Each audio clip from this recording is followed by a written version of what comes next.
Okay, so let's dive into some of the nutrition aspects of creating a vibrant mind, thriving emotional well-being. So, what are some of the key principles that we need to be looking at when it comes to nourishing ourselves at a deep level? So, some general guidelines for our nutrition. So, for the foods that we eat, the foods that we pick, and pause a sec. Before we even get to the guidelines, I just want to say that our mental, emotional state and our relationship to food comes first. So, as we're going through all these different nutrition principles, I want you to just let perfectionism go to the side. I don't want this to be a cause of anxiety for you.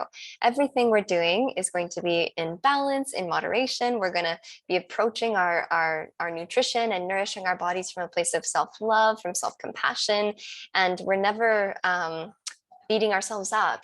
Sometimes life happens and you can't eat the perfect way that you want to, but just getting back on track, having a baseline, having some routines, creating some priorities in your life really is key. So with that said, let's go ahead and dive in. What are some general guidelines for us to nourish our bodies, our nervous systems, and our brain in the deepest way? So, first general principle is that ideally we want the foods that we're eating to be natural, organic, unprocessed. So what this means is avoid the middle aisles at your grocery store. So natural, organic, unprocessed. Natural means it comes from nature in its most natural whole form, meaning that it doesn't come from a can, it doesn't come from a bag, it doesn't come from a tin or a box. Natural, it comes from nature. Spinach out of the ground, broccoli, carrots, sweet potatoes, quinoa, beans, legumes, nuts, seeds, herbs, fruits, all these different things. Organic meaning that your food isn't sprayed with toxic chemicals. So unfortunately, modern agriculture today, we use so many toxic pesticides, insecticides, herbicides, all these different things that, of course, if they're killing the pests, what impact does that have on our nervous system? And it's very tragic, in small amounts we don't notice it, but these things are very tragic. I unfortunately I live here in Bali, and I lived in the rice fields for many years, and I've recently just moved here to the beach. And the reason why I actually moved was because the farmers were spraying the pesticides in the fields, and unfortunately my cat somehow consumed that poison, that pesticide, in one way, and nearly died. I rushed her to the vet. It was an absolute miracle, just by the grace of the universe, that she was literally brought back to life from being fully poisoned and unconscious. And I won't get into the whole visuals, but this is the unfortunate thing. Now, these farmers don't know any better. And of course, they're not going into this poison reaction. They have much bigger bodies. We have livers that can process these in small amounts. But imagine a small body, or imagine even what this is doing in our bodies over time, right? And how this affects our neurological system. So this is very important. Organic, unprocessed foods. So we want foods ideally in their whole food form, whole food and nutrient dense. So people sometimes say, like, do I need to supplement, right? I should be getting all of my nutrients from my food. The reality is that even if we are eating the most whole foods, the most nutrient dense foods, the quality of our soil has simply declined over the years. And so the nutrition that we're able to get in a carrot now is significantly less than what it was 10 years ago, 20 years ago, and 30 years ago, because simply our soil has declined. So sometimes we need extra little boosts beyond whole foods, nutrient dense, whole plant based foods. And we can get that in supplementation form as well. So we want to be getting foods with lots of phytonutrients. We want to get all of our daily recommended vitamins. We need B vitamins, vitamin C, vitamin D, E, A, K, all of the vitamins. We need the minerals. So this is our zinc, our calcium, our magnesium, our iron, our copper, trace minerals. We need antioxidants. So when we go through periods of stress, it actually speeds up the rate at which our body is oxidizing. And oxidizing is another way of saying aging. So we really need antioxidants to combat the effects of stress and keep our bodies vibrant and well. We need an abundance of amino acids, which are the building blocks of protein. This is why we say we need protein, but really we need the amino acids. That's the way that our body uses protein. We want foods with enzymes in them and fiber, right? So healthy carbohydrates, healthy fats we would add into here as well. Now, eat the rainbow. So what exactly are phytonutrients? Phytonutrients are the color compounds, the phytochemicals in plant-based foods. So when we say, excuse me, eat the rainbow, right? We mean eat reds and blues and greens and purples and pinks. We want to eat the full spectrum. And if we're eating the rainbow, then we know we're getting a full range of course, the phytochemicals, the vitamins, the nutrients, the minerals, and so on.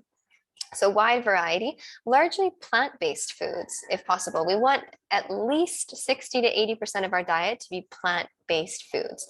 Um, we can have animal-based products in there, but there's no diet ever that would say that, like, for true health, right? Maybe for short term, for some sort of health concern you want to work on, or for weight loss or something. Okay, we could debate that, but I'm always talking about health, and I'm always talking about mental health, brain health, physical health, gut health, hormonal health, and we really do need a largely plant-based diet. So this can be 80% plants is ideal. Minimum 60% we should be eating plant-based foods.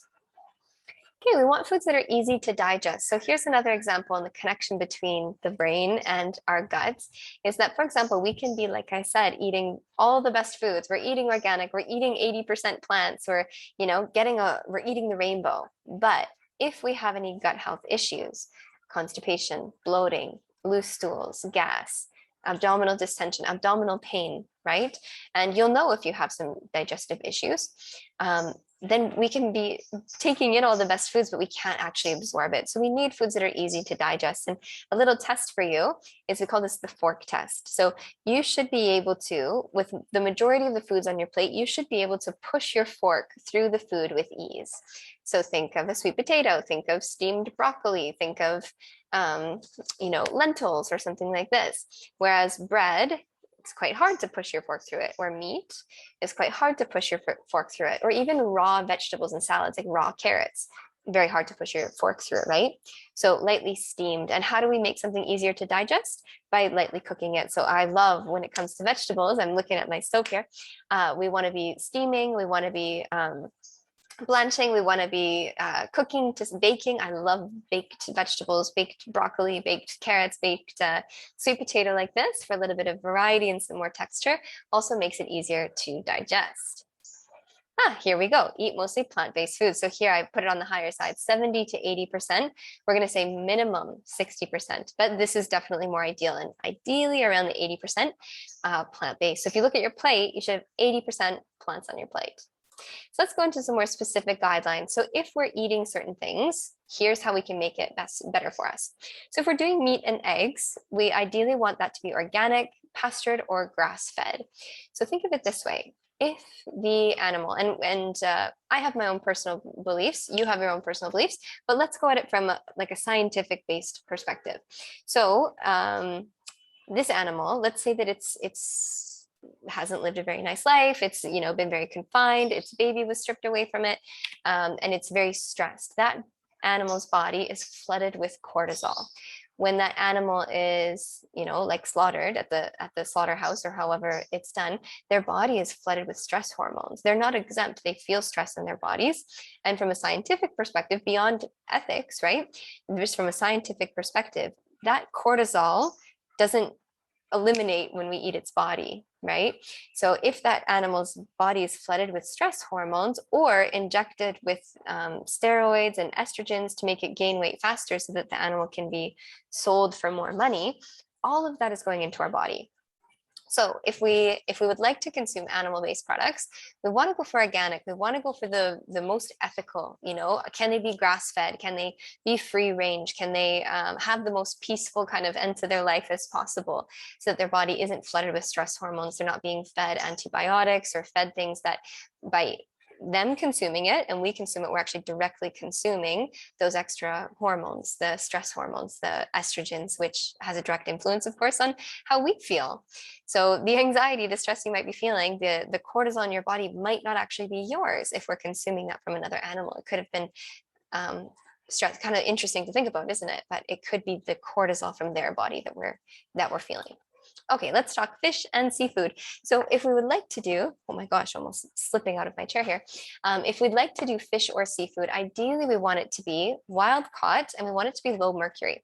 So because one of the possible underlying root causes behind us not feeling so great in our minds is we can actually have high levels of heavy metals. So high levels of aluminum, high levels of mercury, high levels of, what else are some of the other main ones? Mercury, aluminum, those are the two main ones that I'm familiar with specifically for emotional health, for nervous system balance. Is if we have high levels, which unfortunately fish are very high in mercury. So what I'll do is I'll actually link up below the video here. I'm going to add in two little handouts for you here. I'm going to add in terms of organic, the Dirty Dozen and Clean 15. So where the best bang for your buck if you're going to get some organic, which foods would be the most important to get organic, and which ones you can actually get away with more conventional, knowing the levels of pesticides that are accumulating in those foods. And I'm also going to link up for you different types of fish and which types of fish have higher and lower levels of mercury so that you can make the best choice for you and you're making sure that you're getting healthy fish, wild caught, low mercury. Okay, nuts and seeds. So ideally we want organic, and how we make our nuts and seeds more, because nuts and seeds are loaded with nutrition, very, very healthy, but again, you can't push a fork through it. So it's a little bit harder for us to digest. So ideally we want to soak our nuts and seeds first. So if they're in a raw form, we want to soak them. They can also be lightly baked, and this can make them a little bit easier to digest as well. Or the best way is if we could have sprouted, like sprouted sunflower seeds or sprouted almonds or sprouted sunflower seeds, pumpkin seeds, something like that. That makes it the most bioavailable, the most easy to digest. Okay, let's talk oils. So our oils that we want to consume, we need healthy fats, no? And most of where we're getting it, of course, we can get avocado, we can get it from fish, we can get these different things. But ideally, we want to have, again, organic. So we want to have what we call first pressed or cold pressed. We want to have extra virgin when possible. These are the types of label words that you'd want to be looking for in a label. First pressed, cold pressed, extra virgin, these types of things. We want to have a dark bottle. So this is something that we don't always think of. Why do so many oils like olive oil come in a dark amber or a green bottle? Because they oxidize quite quickly. And when they oxidize, they actually become carcinogenic, which isn't so healthy for our body. And we actually need so many antioxidants to then counter that oxidative stress that we experience in our bodies and in our cells from eating oxidized oil.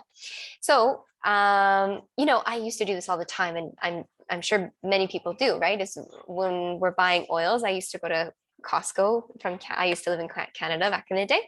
And I would go to Costco and I would get the big, liter of olive oil. And be like, wow, I have olive oil for 2 years, which sounds great. It's more cost effective. I was like, oh, it's so great for the environment. I'm not buying bottle after bottle after bottle. And I thought I was making this great choice, but olive oil, it oxidizes quite quickly. And so, and you can smell, if you smell the lid and there's any rancid smell to it, this is oxidized oil and it's not good for our bodies. So buy the small bottle, use it quickly. You should be using up your oil within a couple of months' time. It shouldn't be sitting there for a year, for 2 years like that. Okay, also, if possible, we want to avoid frying food with oils. And this is simply because, again, all oils can be very volatile. They can be very, what's the word? They oxidize. So they oxidize and they go rancid at a very high temperature. So when we cook with oils, the little molecules of the oil particles actually starts to create space. And so when we heat these oils at high temperatures, it actually breaks down the molecular structure of the oils and makes it hard for us to digest. It builds up as toxins in the body, and it can have actually carcinogenic effects. So the rule is this: if you would like to cook with a little bit of oil, we want to use oils that have a higher smoke point. So if you're cooking your food and there's ever any smoke, you've reached the smoke point of that oil. And all of a sudden, that oil is no longer suitable for our consumption. So you can use oils with a higher smoke point. Coconut oil, ghee, avocado oil, these have a little bit higher of a smoke point. You can get away with that, but definitely not frying foods in them. If we have, if there's smoke, it's not ideal for us. And again, we're doing this without like perfectionism. I eat out sometimes. I live here in Bali. We have many great organic, healthy, natural restaurants, but I'm sure that they're using oil even to cook their healthy food. So we pick and choose. But for my own home cooking, I don't cook with oils.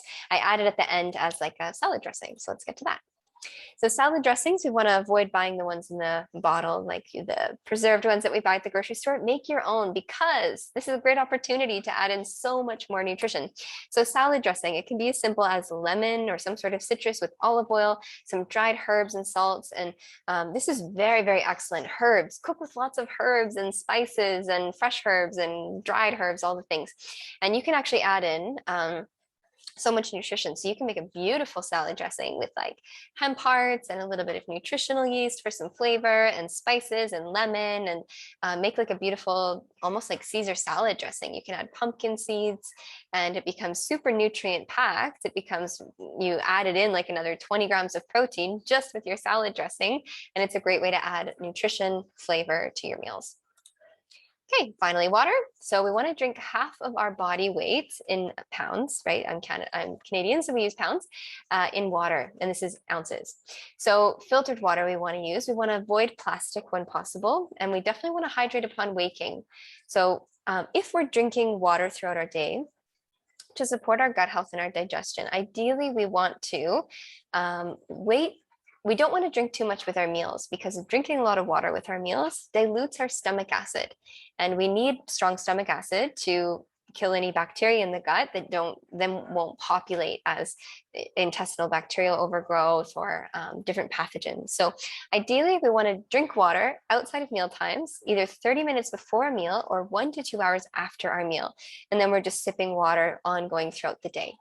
So if you can get spring water, some sort of natural spring water, this is the best. If you can do filtered water, that's the next best thing if you can't do spring water, but definitely not like tap water, especially if you have fluoride or chlorine in your tap water, as this kills gut bacteria. It's been proven to do that.